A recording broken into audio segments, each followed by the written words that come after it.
Hello everyone and welcome to this new Rollercoin video. Today we will talk about a topic that surely interests many of you, the marketplace. If you haven't registered on Rollercoin yet, you want to take advantage of a small initial bonus, and you want to support this channel to produce new videos, consider registering using the link in the description of this video. It is absolutely not mandatory, but if you do it, it is something that costs you nothing, and for that I thank you. The marketplace was introduced in September 2022, around the time of the launch of Season 6 Magic Carnival, so it's still a relatively recent thing at the time I'm recording this video. To access the marketplace, we must click on the icon at the top of the menu. Unlike the shop, which we have already covered in a previous episode, where you can simply buy the items you need, in the marketplace you can basically do two things: buy the used items put up for sale by other players, or put up for sale yourself what that you no longer need. The first fundamental thing to know about the marketplace is related to the currency used. At least for the moment, all sales are carried out exclusively in RLTs. In other words, if you want to buy an item, you will have to pay it in RLTs, just as if you want to sell your assets, the buyer will pay you in RLTs. You cannot use other currencies for your transactions. This, of course, until the Rollercoin team introduces changes to the rules, but I seriously doubt that will ever happen. In the next episodes, we will be able to investigate why. In short, however, the picture is this. If you have RLTs in your pocket to spend, that's good. Otherwise you won't be able to buy anything but only put your items up for sale and hope that someone will buy them from you. Let's start by looking at how you can buy something. We have already said that what you find for sale here in the marketplace are the surplus items of the other players. There is no precise catalog of what you will find here. Since there are so many active players, it is reasonable to think that more or less we will always find everything we need available, unless we are looking for something particularly exotic and rare. The system helps us and allows us to apply convenient search filters. For example, an essential filter is to sort the items by increasing price, and possibly increase the number of results per page. As you can easily see, the cheapest items, which are also the most common and widespread, are the components for crafting, of which there are literally millions of pieces in circulation, and these you can see are only those offered for sale by users. Another filter that we can certainly apply is, for example, to show only the miners, and we also add that we only want those at a basic level. We are not interested in those already enhanced by other players. In this list we already have several useful information. These are numbers that we will later see in greater detail, but here you can already see the number of objects of this type that are on sale in green, and the starting price in blue, which is the price of the cheapest object among those offered for sale. As in all free markets, the law of supply and demand applies. This will already let you understand that, if there is a large number of items for sale of the same type, the price will probably tend to go down, and consequently it could be an advantageous purchase. Conversely, if there are few items available, the seller will probably be inclined to ask for a higher price.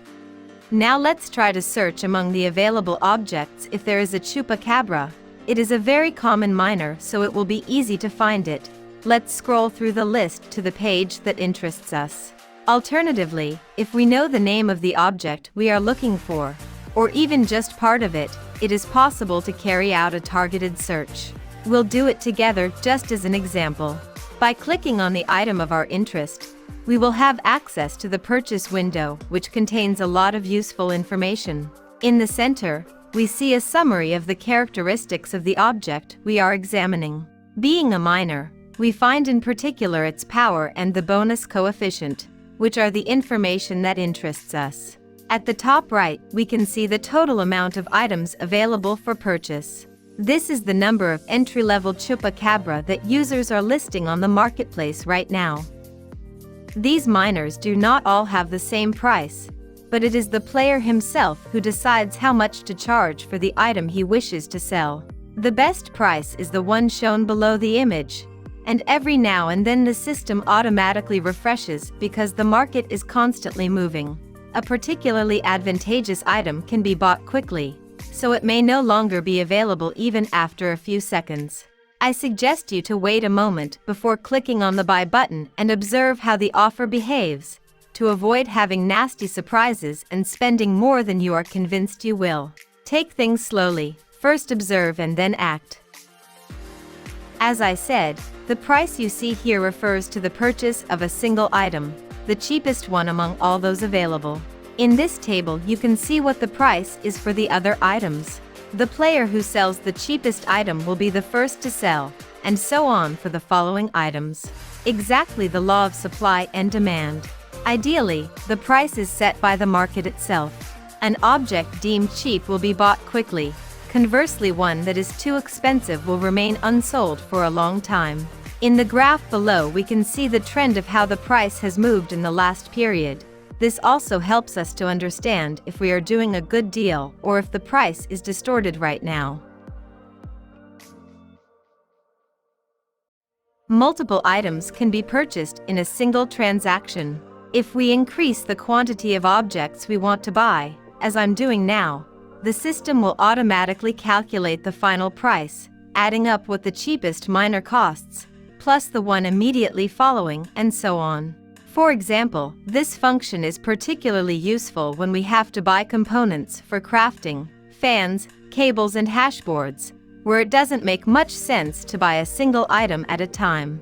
For the other items, however, I suggest you proceed carefully. Make each purchase in safety and buy one piece at a time. Now let's try to understand if the marketplace is convenient. And I will immediately spoil the surprise with a mega spoiler. Yes, absolutely yes. Compared to the normal list prices, there are no comparisons. Currently, and I've already said it in previous episodes, the marketplace has literally killed the game economy. But let's see it together. For convenience, I open a new tab of the shop, and I go to find out how much it would cost me to buy a chupacabra in the official store. As you can see, the price of a chupacabra is 17 RLTs. Now we just saw what the market value of this miner is. Let's go back to the marketplace. You see it's less than half. Who in their right mind would ever want to buy a full-priced chupacabra? The only plausible reason would be to want to buy a large stock, more than what's available in the marketplace. But seriously, does that seem likely? Do your own analysis, now that you understand how to search for what interests you within the marketplace, and how to compare prices with official values. And beware, the same applies also and above all to special offers, weekly offers, season stores, in short, everywhere. Do your own calculations, you will discover sensational situations. I'll show you one last filter that will probably come in handy. In my case, I use it very often. You already know that one of the weekly tasks, as well as one of the season quests, consists in spending a certain amount of RLTs. Let's say, for example, that you have to complete the quest to spend 30 RLTs. A convenient system is certainly to filter only the miners, and select a range between 25 and 30 RLTs. I'm just giving an example, of course. This way you have an overview of the possible items that will allow you to complete the quest quickly, assuming that you have already spent some RLTs on little things like the merge, which you need to complete other quests, and so on. As you can see, they are all pieces that fit together. It's up to you to find your strategy to optimize your resources and above all your efforts. Now I'm going to complete a very simple purchase to show you the complete process. Remember that to buy in the market you must have RLTs in your wallet, otherwise you won't be able to do anything. Of course, you are always free to research or put your assets up for sale even if you are broke. Just as an example, we're going to buy some hashboards that always come in handy. So everyone will seem like I'm a stingy person. But in reality the procedure is exactly the same even if we wanted to buy the pepperoni miner. We enter the hashboard tab and set up the purchase of 10 pieces in a single transaction. Of course we can get the same result by making 10 single purchases. I hope you understand the mechanism. By clicking on Buy, we will be asked for further confirmation, after which our purchase will be entered and processed. Beware that the times could be longer than expected, especially in server stress situations. Don't rush, take your time and wait for all confirmation notifications. Remember that once you spend your RLTs, they are lost forever. You will not be able to get them back in any way. So pay attention to what you do. Now I'm spending 2 cents, but if you have to buy an expensive miner, you certainly don't want to throw your money away.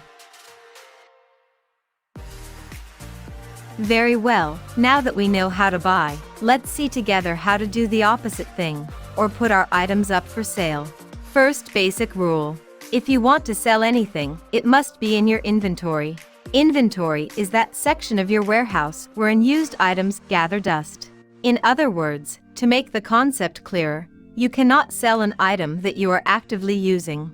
For example, you cannot sell a miner that is sitting on a shelf, turned on and working.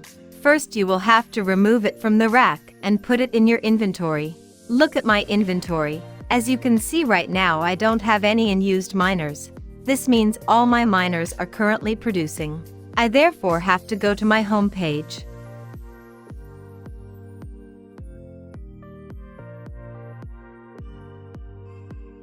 Suppose I want to sell one of the few roller arcs. As in the previous example, the type of object is not important. The procedure is exactly the same. I select one of these miners and remove it from the rack. So now I will see it available in the inventory. So let's go back to the marketplace and try to sell our item.